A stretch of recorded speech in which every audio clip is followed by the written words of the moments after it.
parent's worst nightmare is getting a phone call letting them know that something has happened to their child. How much worse must that nightmare be when law enforcement asks not for a picture of your loved one, but rather DNA and dental records? I've also heard it said that one of the worst tragedies a parent can experience is to outlive a child. I have known people, both professionally and personally, who have gone through that.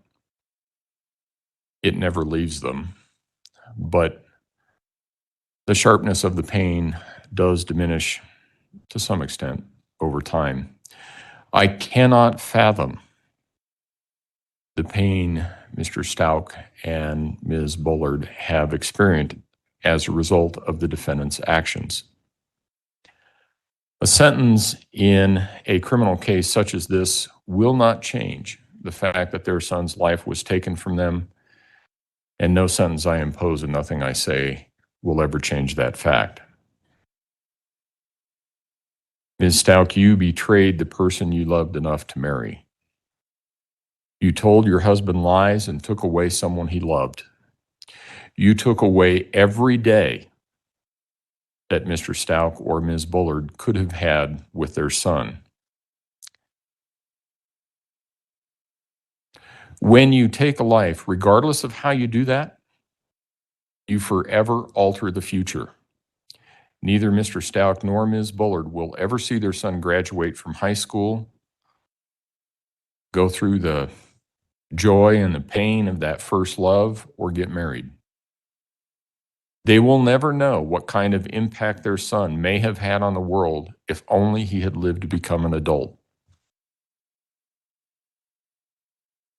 And had Gannon's body not been found, they never would have known what happened to Gannon.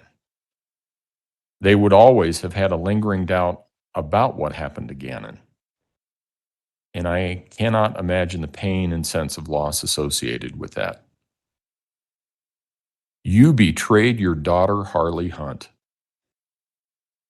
I cannot imagine the emotional impact that you have had on her due to your selfish and calculated actions. This is a young woman that trusted you to put her interests above yours. This is a young woman who believed in you and believed you were innocent of this crime right up until the time that you pled not guilty by reason of insanity. And she still loves you. That's natural for a child, and it doesn't matter how much older they get. You were supposed to protect her. I cannot imagine the guilt she feels or the therapy that she will need to address your betrayal. There is no evidence that she had anything to do with the murder or your cover-up of it, but some people still think that she is somehow involved. She wasn't. The incredible strength of will and courage that it took for her to come in and testify is amazing to me. But she did it because, as she said, it was the right thing to do. And while thankfully she didn't testify, let's not forget about Lena. You betrayed her too. You took her brother from her and forever altered her family dynamics. She will always wonder who she can trust and will always feel that loss. She was there the day you killed Gannon. His body was still in the house when she got back from school. At some point, you even claimed this 8-year-old girl helped you move her brother's body from the basement to the back of your car. That's just simply not true. As she gets older, Lena is going to want to know more, and she's going to want to know if there was something that she could have done to prevent this. I hope she comes to realize that she has no fault in all of this. You betrayed your stepson, and you took his life. You took away everything he was and everything he could ever become. I can't imagine the terror and confusion that he must have felt in the last moments of his life when he knew his life was being taken by someone he trusted to protect it. Your attempt to raise the claim that you did this because of your adverse childhood is also a betrayal of people that have mental health issues. It is no secret that there is a large part of our population that has mental health issues. It's also no secret that our country and our health system could do a much better job addressing mental health issues than it does. However, the number of people with mental health issues who become violent is small, and the number who become murderers is smaller still. Your claim that a mental health issue caused the murder in this case is a disservice to all those who struggle with mental health issues every day. This isn't the first case I have presided over in which sanity or a mental condition of the defendant has been raised as a defense. I have had cases where the defendant's mental condition caused the defendant to act out in a certain fashion. But even in those cases, I have never seen conduct like this. I understand the claim of dissociative identity disorder. I have seen something resembling that, and I have seen defendants with schizophrenic disorders. I can understand those. What I have seen is that the mental condition causes the person to act a certain way, and when they realize what they did, they are astonished by what happened, or they have no memory of what happened. Your claim is that it was another personality that murdered Gannon, but there is no time during the minutes, hours, and days following the murder where Letecia came out and wondered, gee, why am I carrying a body around in my luggage? That just isn't credible. You knew what you were doing. You made a number of clear and conscious decisions to cover or disguise what you had done. Claiming a lack of motive is a common defense tactic, and it can be a sound strategy. The truth is, however, that it only takes a moment to make a bad decision that results in disastrous consequences. And oftentimes, we never know why a defendant chose a particular course of action. However, that does not mean that they did not intend to undertake a course of action. Sometimes, as in this case, the likely explanation is anger. An 11-year-old boy with burns who feels that he's not being taken care of. An 11-year-old boy on the verge of being a teenager. Those of us who have lived through people or kids that were teenagers, we know how that is. It is not hard to imagine Gannon saying something, "You're not my mom. I want my mom. I want my dad." And that would be enough to make you really angry. But anger is not an excuse. A defendant is responsible for the choices they made and the actions they undertook, even though those choices arose out of or were motivated by anger. It's clear that you hated and were jealous of Landon Bullard. You saw yourself as a better mother than she was. It's clear from the evidence that you had some resentment from being left with Mr. Stauch's children.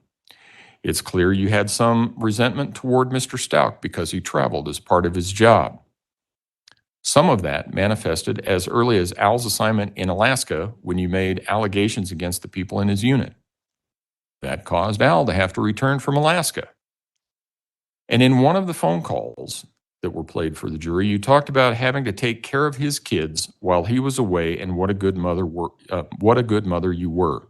It's clear you felt trapped. You wanted out. Clear you felt trapped. You wanted out. You were searching for a new job and a new location in Florida. Mr. Stauch had been gone on his new assignment for less than 2 days when the fire in the basement occurred.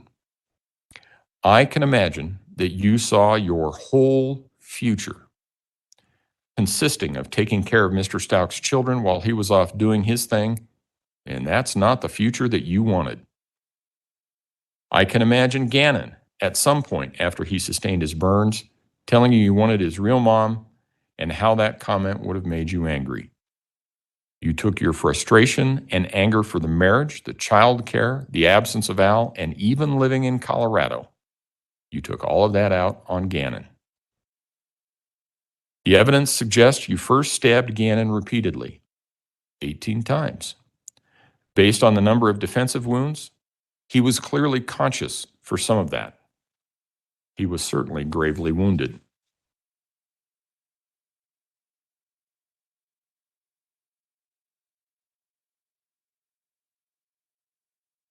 And chillingly, it would also explain how you were able to mimic the sound of Gannon breathing in one of your sessions with Dr. Lewis. Those were probably close to his last breaths. He was dying but not dead. The evidence could also lead one to conclude that he either fell or rolled off the bed where you shot him in the head and then beat him with the butt of a gun or a baseball bat.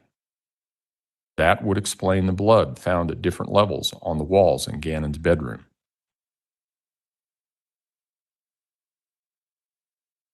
I'm also reminded of the look you had on your face when you slipped your handcuffs while being transported back to Colorado and attacked Deputy James. I shudder to think that that was probably the last thing that Gannon saw before he died. You have shown no remorse throughout this process. Instead, you've made a choice to build a web of lies. When you gave an interview to Detective Jessica Bethel on January 29 of 2020, you told her you lied to her about Gannon running away and that he was actually taken by a guy named Eduardo. When you explained that to Detective Bethel, you said you needed to lie because you didn't want to face the consequences. You told her that you were trying to come up with a plan about what you should do. And finally, you told her you really thought you could fix this. I think that's true. You lied because you didn't want to face the consequences. You needed to come up with a plan to fix this, and that plan involved covering up what you had done. It involved lie upon lie. But you slipped up at various points and let kernels of truth escape. In one conversation with Mr. Stauch, you told him the FBI needed to close the borders of Colorado, needed to close I-95. I-95 doesn't go through Colorado. It's an interstate that runs along the entire eastern seaboard. It's also not far from where you dumped Gannon's body.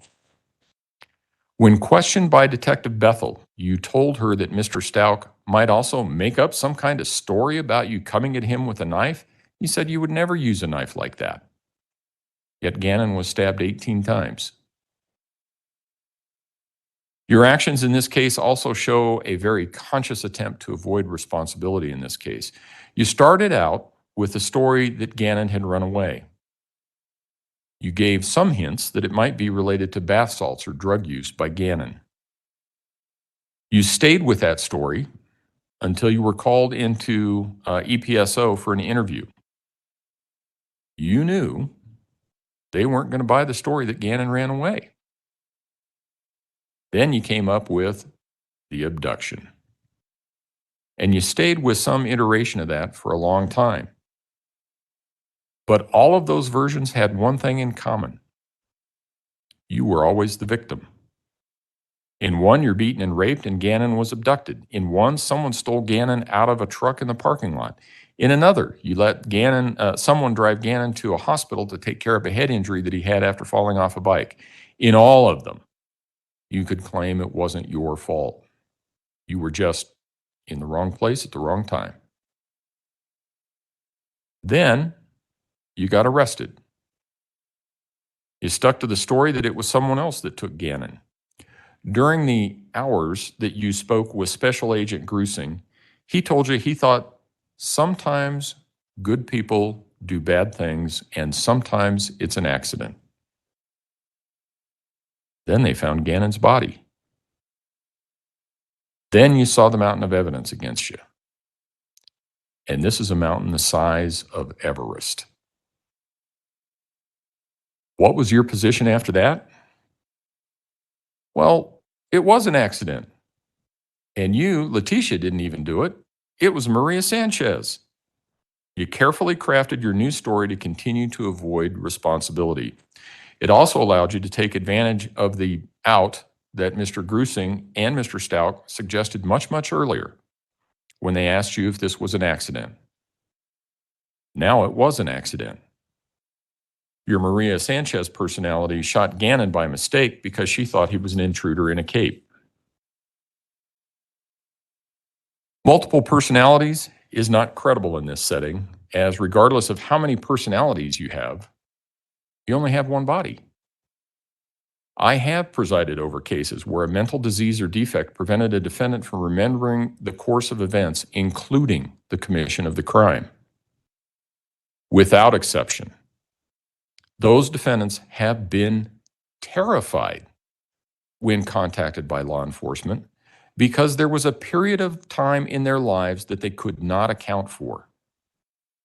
Their body may have sustained an injury, and they don't know how it happened. They may have some new object in their house or on their person, and they have no idea where they got it from.